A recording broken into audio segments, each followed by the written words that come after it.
Hi everyone, my name is Ibrahim. And I'm working with Sophi. So we're going to talk about the African Development Coalition. I'll have a little intro on the African Development Coalition, and then we'll talk about the project that we did this past summer. So the idea of the African Development Coalition is for students every year to pick one African country that they want to learn about and take action. So you learn about a country, you come up with a proposal for a project that reflects the challenges that we learn about, and then fundraise some money, and over the summer travel to the country to carry out the project. And there's a lot involved in it, and we'll touch on most of that as we go through what we did last year. To date, we've raised about $80,000. We started about a couple of years ago. We've done a project in Guinea, in a village, where we renovated a school and installed a pump for clean drinking water and built a house for teachers. That was our first project 2 years ago now. And this past year we went to Sierra Leone, and I was there with Sophi, and we'll go over what we did while we were there. So this is a group that went this year for the Sierra Leone project. Two of the three of us Trinity students, and the other one's a friend from home who was interested in it and been part of the organization since we started. So we traveled to Freetown, Sierra Leone. We worked at Florida College, which is the oldest university in the country. It was originally founded in 1827 as a missionary school.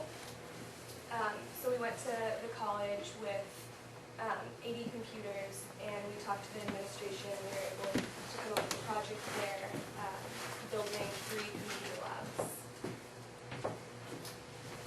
So this is the first lab. This was before we renovated it. This was in the physics department. One of the main things that we had to work with while we were there, we worked alongside the administration. We needed to make sure that the rooms were air conditioned so the computers didn't overheat, that there was proper security, which was really our main concern. And this is the lab after renovation. How many did we put in? 20? Yeah. We put 20 computers in this room.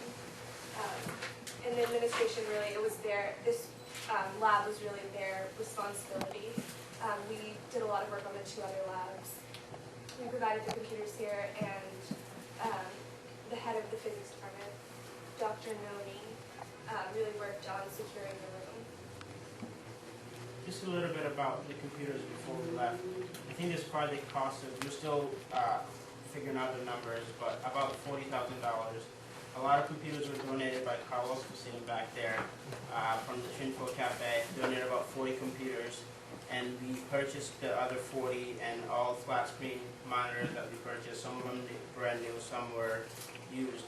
But we raised the money over the course of the year, and then we talked with the people in Sierra Leone to figure out what is the best way to do it.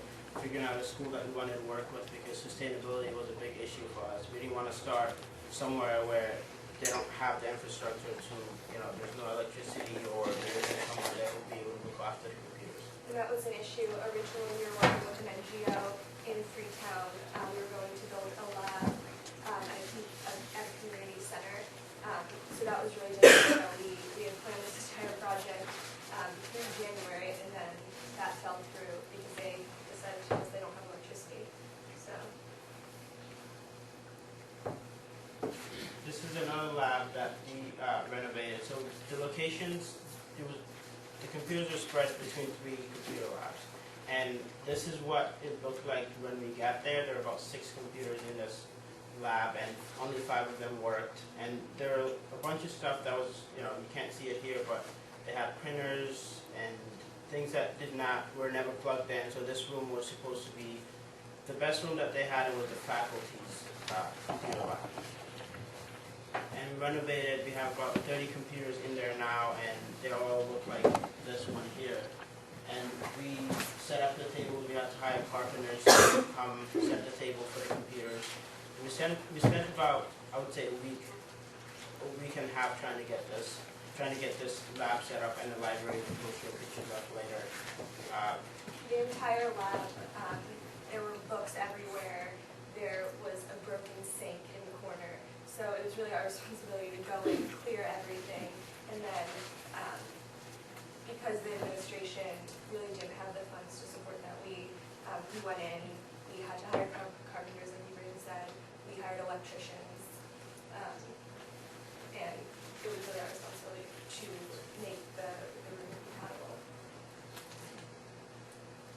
This is the library where we did, where we set up another computer lab before. So these are the carpenters that we hired, obviously, because we couldn't build tables ourselves, but we're there to help. So if they needed, you know, when we bought all the wood that they needed, we were carrying it into the facility and taking documentations of everything, making sure that when we come back, we show people that gave us money, how their money was used.